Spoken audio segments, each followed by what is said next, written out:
Subscribe कीजिए education planet YouTube channel को और बेल आइकन को दबाइए लेटेस्ट एजुकेशन और टेक वीडियोस सबसे पहले देखने के लिए।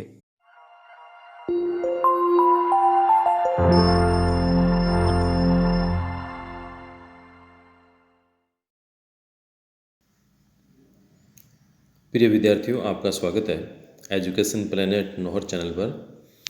और आज हम पढ़ेंगे कक्षा 8 की राजनीति विज्ञान की पुस्तक, उसका चैप्टर नंबर 5 न्यायपालिका।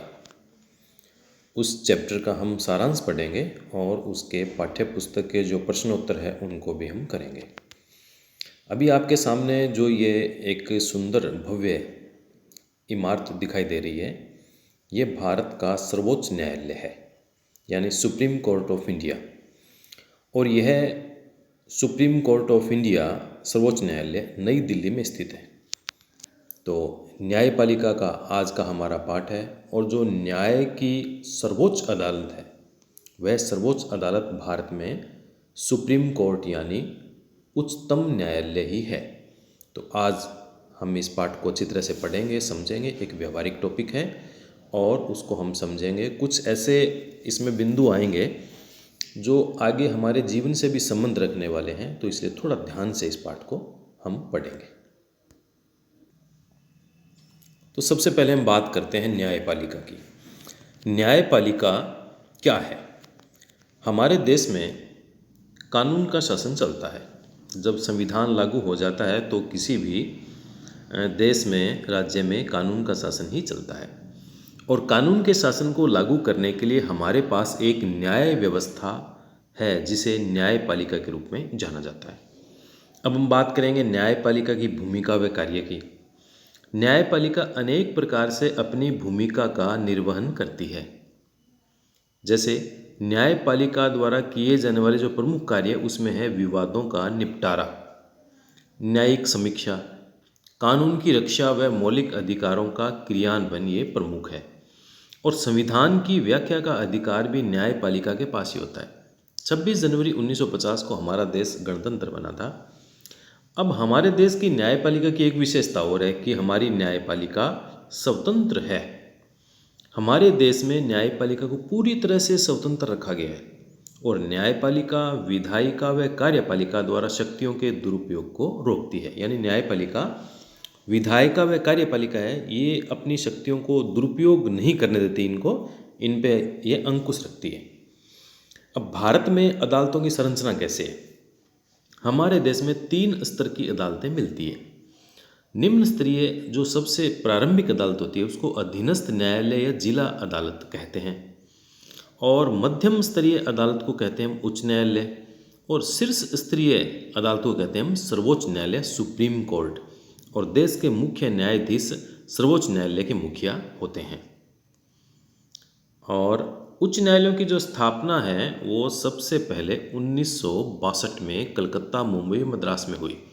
ये आपके लिए एक प्रश्न हो सकता है कि उच्च न्यायालयों की स्थापना सबसे पहले कब हुई? 1862 में हुई, कलकत्ता, मुंबई, मद्रास में हुई। और विधि व्यवस्था की शाखाएं। अब आप कई बार सुनते हो फौजदारी कानून या फौजदारी मामले, दीवानी मामले। तो क्या फौजदारी होता है, क्या दीवानी होता है, इसकी थोड़ी सी बात कर लेते हैं। फौजदारी कानून के अलावा दीवानी कानून व सिविल कानून भी मिलते हैं। फौजदारी मामलों में चोरी, दहेज, हत्या, ये चीज़ें आती है। जबकि दीवानी मामलों में कोई किराया है, तलाक है, ज़मीन संबंधी मामले होते हैं, ये दीवानी मामलों में होते हैं। फिर व्यक्ति का अदालत में जाना। भारत के प्रत्येक नागरिक को न्यायालय की शरण में जाने का अधिकार है। 1980 से जनहित याचिका की व्यवस्था भी की गई है। अब जनहित याचिका का मतलब होता है किसी भी मुद्दे पे कोई भी व्यक्ति न्यायालय में एक प्रार्थना पत्र दे सकता है, वो चाहे उससे संबंधित हो या किसी और से संबंधित हो या आम लोगों से संबंधित हो। और न्यायालय उसको सुनता है, उस पर फैसला देता है। ये जनहित याचिका कहलाती है। अदालतें नागरिकों के मौलिक अधिकारों की रक्षा करती है। न्यायपालिका ने कार्यपालिका व विधायिका की शक्तियों पर अंकुश लगाया है। तो ये था इस पाठ का सारांश। और अब आगे हम इसके पाठ्य पुस्तक के जो प्रश्न उत्तर हैं उन प्रश्न उत्तर को करना हम प्रारंभ करेंगे। देखिए, पाठ्य पुस्तक का जो पहला प्रश्न है आप पढ़ चुके हैं कि कानून को कायम रखना और मौलिक अधिकारों को लागू करना न्यायपालिका का एक मुख्य काम होता है। आपकी राय में इस महत्वपूर्ण काम को करने के लिए न्यायपालिका का स्वतंत्र होना क्यों जरूरी है? बिल्कुल, बहुत ही अच्छा प्रश्न है। इसका उत्तर होगा कानून व्यवस्था को कायम रखने और नागरिकों के मौलिक अधिकारों को लागू करने और नागरिकों को संरक्षण प्रदान करने जैसी कार्यों को पूरा करने के लिए देश की न्यायपालिका का स्वतंत्र होना नितांत आवश्यक है। क्योंकि यदि न्यायपालिका स्वतंत्र होगी तभी वह कार्यपालिका और विधायिका के प्रभाव से मुक्त रहकर निष्पक्षता से अपने कार्यों को पूरा कर पाएगी। अगर उस पर नियंत्रण रहेगा तो फिर वो निष्पक्ष रूप से न्याय नहीं कर पाएगी। जिसका नियंत्रण रहेगा उसके पक्ष में वह न्याय करेगी या फैसला देगी। इसलिए न्यायपालिका को स्वतंत्र रखना जरूरी है और वह स्वतंत्र होगी तभी कार्यपालिका विधायिका के प्रभाव से मुक्त रहकर एकदम निष्पक्ष रूप से अपना कार्य पूरा कर पाएगी। प्रश्न नंबर 2 को देखते हैं कि इसी राजनीति विज्ञान का जो पहला चैप्टर था उसमें मौलिक अधिकारों की सूची दी गई थी। उसे फिर से पढ़िए और आपको ऐसा क्यों लगता है कि संवैधानिक उपचार का अधिकार न्यायिक समीक्षा के विचार से जुड़ा हुआ है। चलिए इसका उत्तर हम प्रारंभ करते हैं। भारतीय संविधान द्वारा देश के प्रत्येक नागरिक को जो मौलिक अधिकार प्रदान किए गए थे उसमें संवैधानिक उपचार का अधिकार संविधान द्वारा प्रदत्त नागरिकों के मौलिक अधिकारों की प्राप्ति की रक्षा का एक अहम अधिकार है। क्योंकि अपने अधिकारों के हनन होने की स्थिति में इसी अधिकार के तहत नागरिक न्यायालय में जाते हैं। यदि विधानमंडल कोई ऐसा कानून पास करता है जिससे नागरिकों के मौलिक अधिकारों का हनन अथवा संविधान का उल्लंघन होता है तो न्यायालय द्वारा उक्त कानून की समीक्षा की जाती है और यदि उसे संविधान के विरुद्ध पाया जाता है तो न्यायालय उसे रद्द भी कर सकता है। ये बहुत बड़ी शक्ति है न्यायालय के पास में। अब तीसरा प्रश्न है, नीचे तीनों स्तरों के न्यायालय को दर्शाया गया है। एक चित्र इसमें आगे आएगा। प्रत्येक के सामने लिखिए कि उस न्यायालय ने सुधा गोयल के मामले में क्या फैसला दिया था और अपने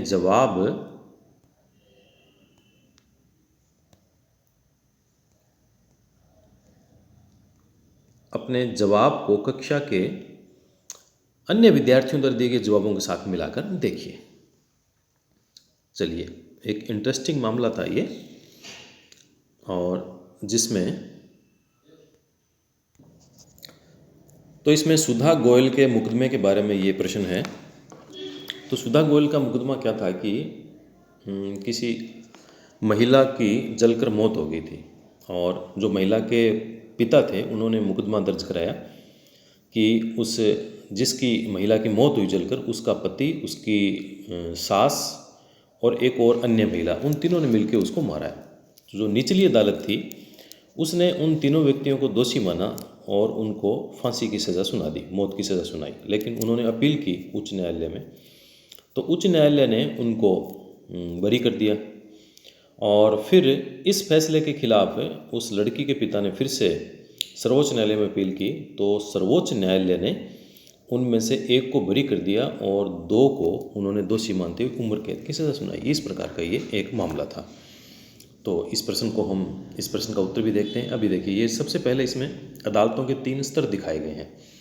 यानी नीचे के स्तर पे अदालत होती है, उसका नाम होता है निचली अदालत, और उसके बाद में ऊपर होती है उच्च न्यायालय, फिर होता है सर्वोच्च न्यायालय। सर्वोच्च न्यायालय यानी सुप्रीम कोर्ट, यह नई दिल्ली में स्थित है, यानी भारत की राजधानी में यह स्थित है। और इसने जो फैसला दे दिया इस अदालत ने, ये अंतिम फैसला होता है, इसके खिलाफ कोई अपील नहीं की जा सकती। और जो उच्च न्यायालय होता है ये लगभग राज्यों की राजधानी में होता है। जैसे राजस्थान का जोधपुर में है, राजधानी से अलग भी हो सकता है, और इसकी इसकी शाखा जयपुर में भी है। इसी प्रकार जैसे पंजाब हरियाणा का एक सम्मिलित उच्च न्यायालय है जो चंडीगढ़ में है, और मध्य प्रदेश का भोपाल में है, बिहार का पटना में है। ऐसे लगभग राज्यों का, उत्तर प्रदेश का लखनऊ में, उनकी राजधानी में होता है। और यह दूसरी कड़ी है। तो नीचे वाली अदालत होती है निचली अदालत, जो तहसील केंद्र पर या जिला केंद्र पे होती है, और उसके बाद में उच्च न्यायालय, हाई कोर्ट, और उसके बाद में सुप्रीम कोर्ट, सर्वोच्च न्यायालय। ये न्यायालयों का एक इस प्रकार का एक श्रेणी बनी होती है, एक के ऊपर एक इस प्रकार की रचना बनी होती है।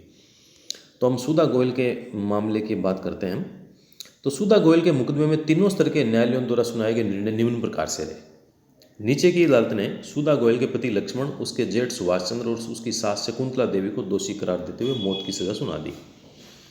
और उच्च न्यायालय ने, अब देखिए, इसने निचली अदालत ने मौत की सजा सुना दी। उच्च न्यायालय ने अदालत समस्त दलीलों को सुनने के पश्चात इस निष्कर्ष पर पहुंची कि सुधा गोयल की मृत्यु स्टोव से मिट्टी के तेल के आग पकड़ने से हुई, जो कि एक हादसा था, अतः तीनों को बरी कर दिया गया। फिर सर्वोच्च न्यायालय ने फिर इस मामले को सुना और सर्वोच्च न्यायालय ने इसके बारे में फैसला दिया कि सुधा गोयल के पति लक्ष्मण और सास शकुंतला देवी को दोषी माना और उसे उम्र कैद की सजा सुनाई और उसका जेठ सुभाष चंद्र के खिलाफ पुख्ता सबूत न होने के कारण उसे बरी कर दिया गया।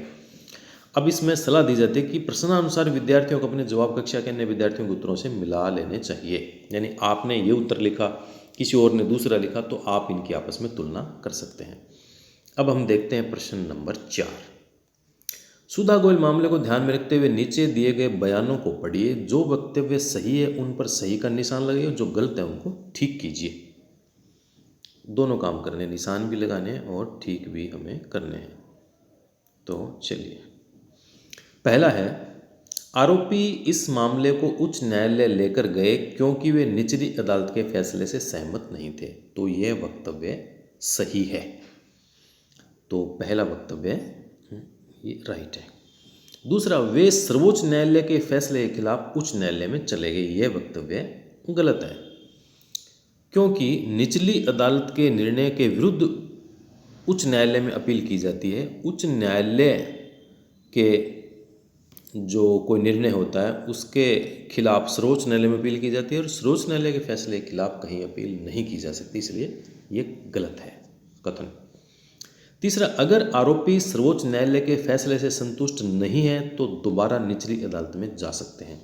यह कथन भी गलत है। सर्वोच्च न्यायालय का फैसला अंतिम फैसला होता है, उसके बाद में वो केवल अपने घर जा सकते हैं और कोई दूसरी अदालत में नहीं जा सकते हैं।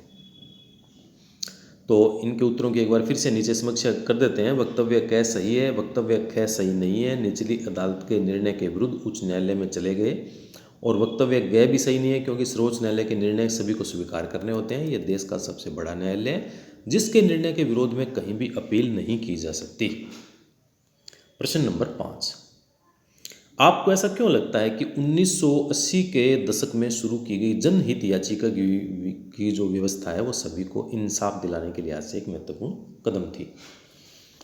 इसका उत्तर है, जनहित याचिका की व्यवस्था ने न्याय प्राप्ति के लिए सभी गरीब शोषित लोगों के लिए रास्ता खोल दिया।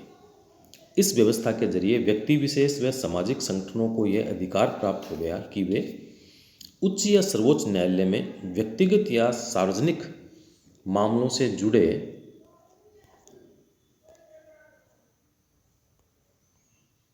विषयों हेतु मुकदमे भेज सकते हैं।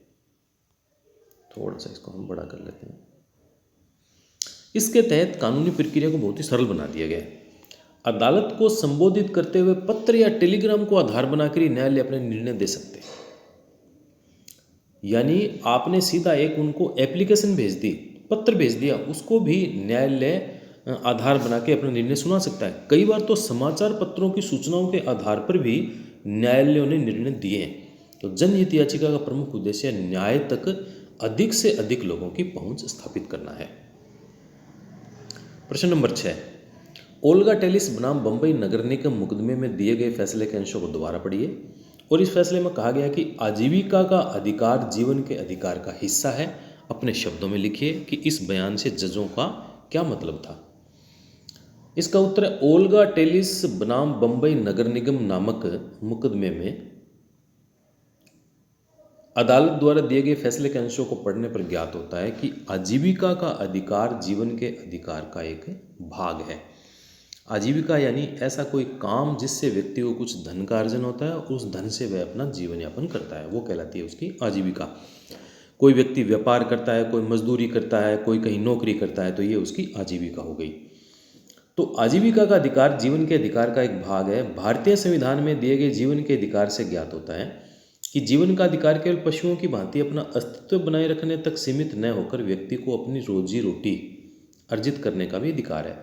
कोई भी व्यक्ति जीवन की मूलभूत आवश्यकताओं रोटी, कपड़ा और मकान के बिना जीवित नहीं रह सकता।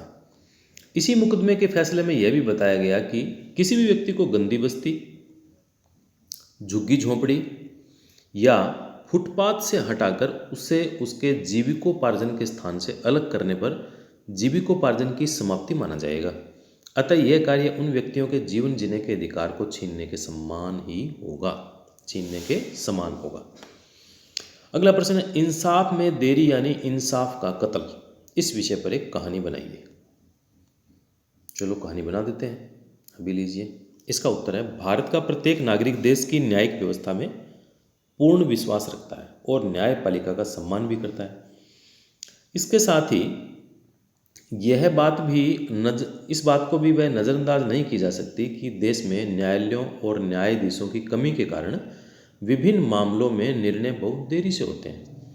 इस बात को भारत के मुख्य न्यायाधीश भी स्वीकार कर चुके हैं। इसी प्रकार की न्याय में देरी की एक कहानी निम्न प्रकार से है। हमारे पड़ोस में बसंत लाल जी का मकान है। वे सरकारी नौकरी में थे, अतः उन्होंने अपना मकान पिछले कई वर्षों से किराए पर दिया हुआ था।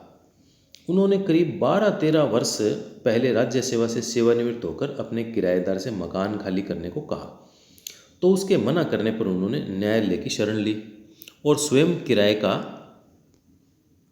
ने किराए का मकान उन्होंने ले लिया।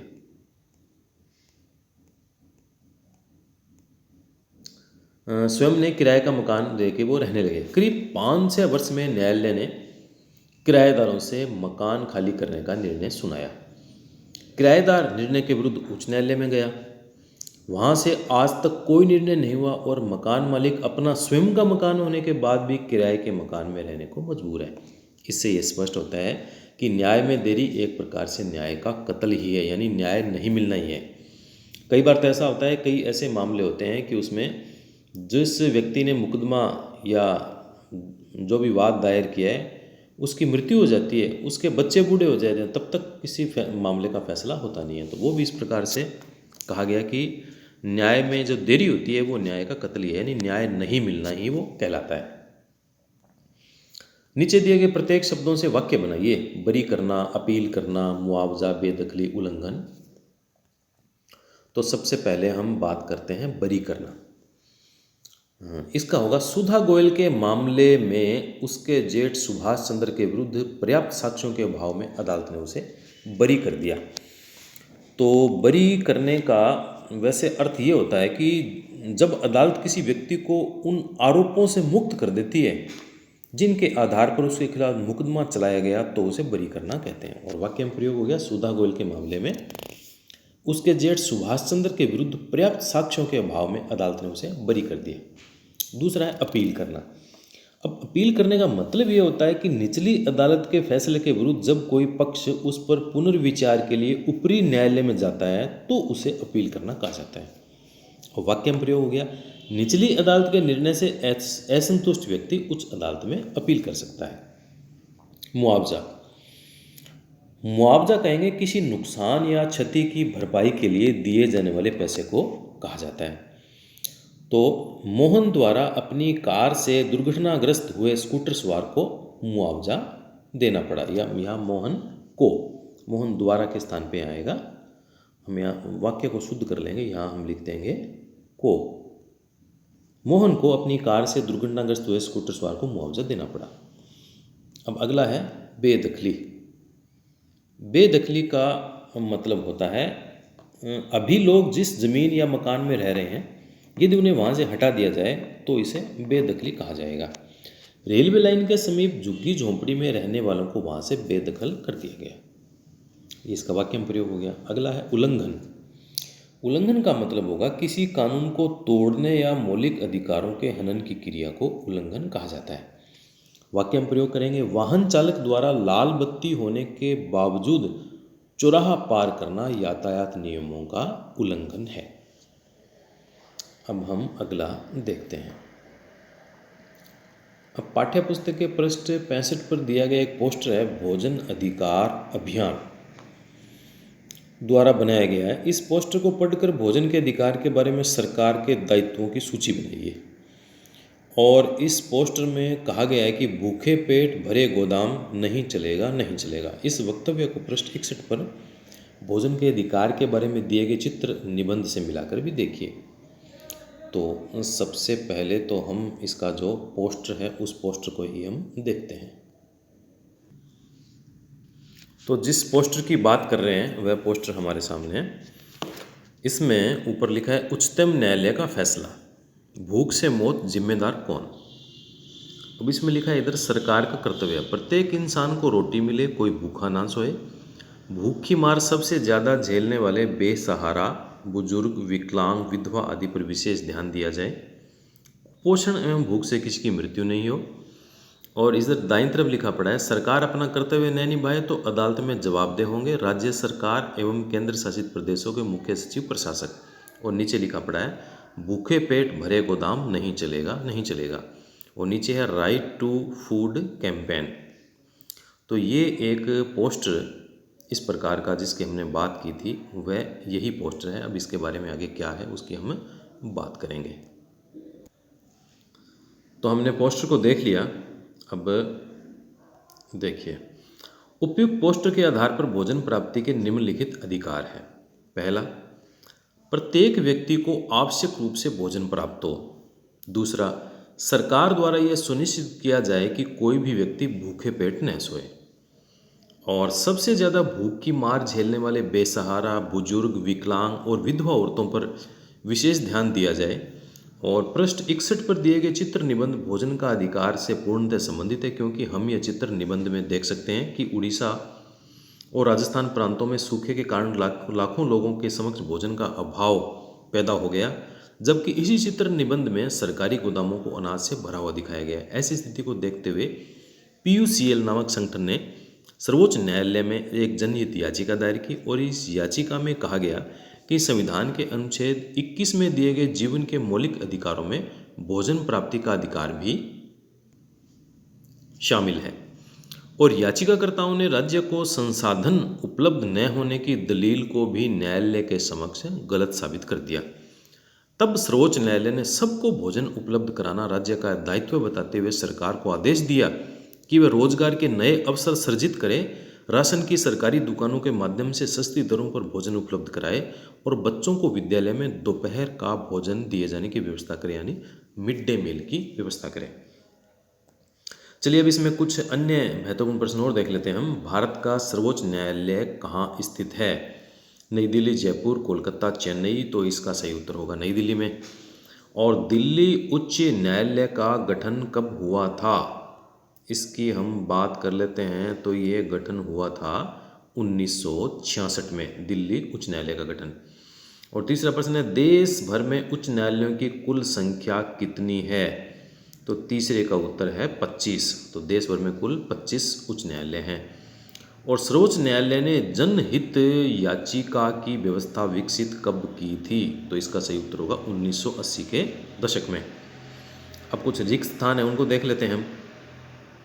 संविधान के अनुच्छेद 21 में प्रत्येक नागरिक को जीवन का मौलिक अधिकार दिया गया है। और दूसरा, हमारे संविधान में न्यायपालिका को पूरी तरह से स्वतंत्र रखा गया है और सबसे ऊपरी स्तर पर केवल एक अदालत है।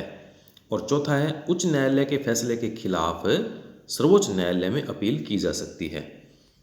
अब इनको मिलान करना है तो अधीनस्थ न्यायालय। चलिए इसको थोड़ा सा हम मिलाते हैं सीधा ही। पहला है अधीनस्थ न्यायालय। तो अधीनस्थ न्यायालय के साथ मिलेगी जिला अदालत, यानी अधीनस्थ न्यायालय और जिला अदालत। फिर मध्यम स्तरीय न्यायालय। तो मध्यम स्तरीय न्यायालय हो गया उच्च न्यायालय। और उच्च स्तरीय न्यायालय हो गया है वो है सर्वोच्च न्यायालय। और ज़मीन संबंधी विवाद, ये इसका संबंध है दीवानी मामलों से। ये हमने इसका मिलान कर दिया, आप भी इसको ध्यान रखिएगा। भारत का सर्वोच्च न्यायालय सत्य या असत्य है? भारत का सर्वोच्च न्यायालय मुंबई में है, तो यह कथन असत्य है, ये असत्य है। ये नई दिल्ली में। संविधान की व्याख्या का अधिकार न्यायपालिका के पास ही होता है, ये सत्य है। हमारे देश में 3 अलग अलग स्तर पर अदालतें हैं, ये भी सत्य है। और उच्च न्यायालय एक उच्च स्तरीय अदालत है, ये असत्य है। चलिए फिर हम कुछ प्रश्न और देखते हैं। न्यायपालिका के कामों को कितने भागों में बांटा गया है? इसका उत्तर है 3 भागों में। विवाद का निपटारा, न्यायिक की समीक्षा व कानून की रक्षा और मौलिक अधिकारों का क्रियान्वयन। सर्वोच्च न्यायालय का मुख्य कौन होता है? मुख्य न्यायाधीश होता है। भारत के सर्वोच्च न्यायालय की स्थापना कब हुई? 26 जनवरी 1950 को। अधीनस्थ न्यायालयों को अन्य किन नामों से जाना जाता है? तो अधीनस्थ न्यायालयों को ट्रायल कोर्ट, जिला न्यायालय, प्रधान न्यायिक मजिस्ट्रेट, अतिरिक्त सत्र न्यायाधीश, मेट्रोपॉलिटन मजिस्ट्रेट, सिविल जज न्यायालय आदि नाम से जाना जाता है। देश में ऐसे कौन से 2 राज्य हैं जिनका उच्च न्यायालय एक ही है? तो पंजाब और हरियाणा, इन दोनों राज्यों का उच्च न्यायालय चंडीगढ़ में एक ही है।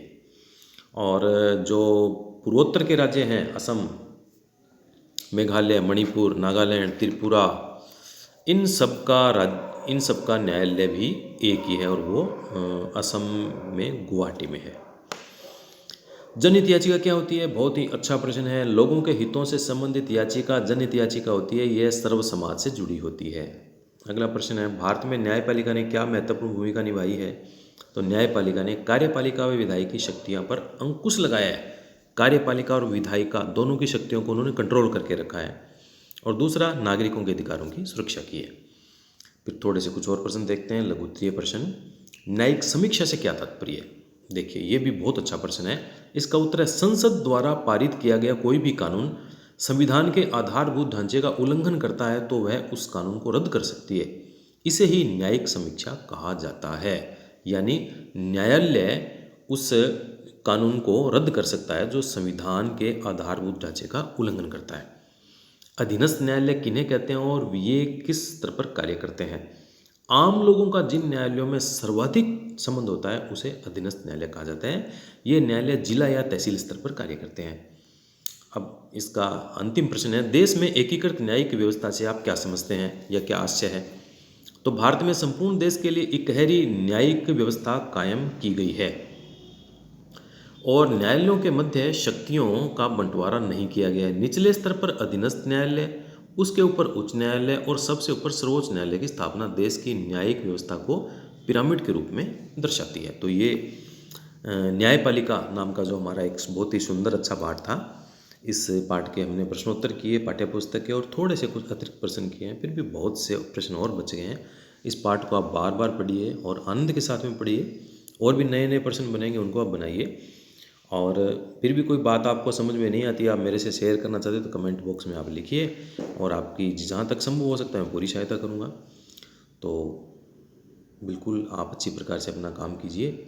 नेक्स्ट वीडियो में जितना जल्दी हो सकता है फिर इस पाठ का एक बार और अच्छी तरह से पूरे पाठ को, सार की बजाय डिटेल में पूरे पाठ को और पढ़ेंगे। लेकिन प्रश्नोत्तर आपके लिए पहले आवश्यक था, इसलिए ये वीडियो मैंने आपके लिए पहले बनाया है।